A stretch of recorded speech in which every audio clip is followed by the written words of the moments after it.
मन आपको एक जाती किस्सा अपनी सर्विस से सुनाता चलूं। शेख रशीद साहब जिस वक्त नवाज शरीफ के वजीर सकाफत थे और उसके बाद दोबारा जब बेनज़ीर की हुकूमत आई तो आपको पता है कि शेख रशीद साहब बेनज़ीर के ऊपर इंतहाई उस जमाने में बेहुदा बातें भी करते थे, जलसों के अंदर बातें करते थे। तो बेनज़ीर ने भी ये काम बहरहाल करने की कोशिश की। जनरल कल्लू के जरिए उन्होंने ऑर्डर्स दिए कि शेख रशीद को रस्ते से हटा दिया जाए और उसकी वजह से जो है एक आईएसआई ने अपने एक लेफ्टिनेंट कर्नल, मुझसे बड़ा उनका करीबी ताल्लुक है, उनको ऑर्डर्स दिए कि आप इनको जाके रस्ते से हटाएं।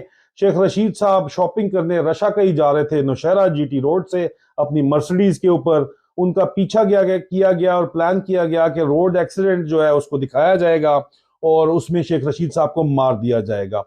लेकिन जो ऑफिसर्स थे वो इस बात पे कन्विंस नहीं थे कि वो इस तरह का मर्डर करें। वो कातिल थोड़ी थे, वो ऑफिसर थे जिस तरह के आज के आईएसआई के ऑफिसर्स हैं। अंदर खामोश मुजाहिद भी बैठे हुए हैं और ऑफिसर्स भी हैं जो अपने आप को ऑनरेबल ऑफिसर एंड जेंटलमैन समझते हैं। वो अपने आप को जो है कातिल पेशावर नहीं समझते। जिस तरह इमरान खान को मारने के भी अभी अहकाम दिए जाते हैं, तो उसी तरह यही अहकाम उस वक्त भी दिए गए शेख रशीद के लिए। तो शेख रशीद जब रशाकई बाजार में शॉपिंग कर रहे थे वहां तक उनका पीछा किया गया।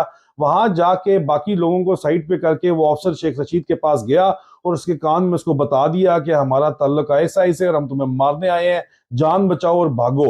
और शेख रशीद साहब इस वाक्य की तस्दीक खुद कर सकते हैं कि वो वहां से उसके बाद चुप करके शॉपिंग छोड़ के भागे और लाल हवेली तक उनकी गाड़ी नहीं रुकी। मर्सिडीज फुल स्पीड के ऊपर गई, उनका पीछा भी किया गया, उनको रोड से गिराने की कोशिश, एक्सीडेंट करने की कोशिश भी की गई।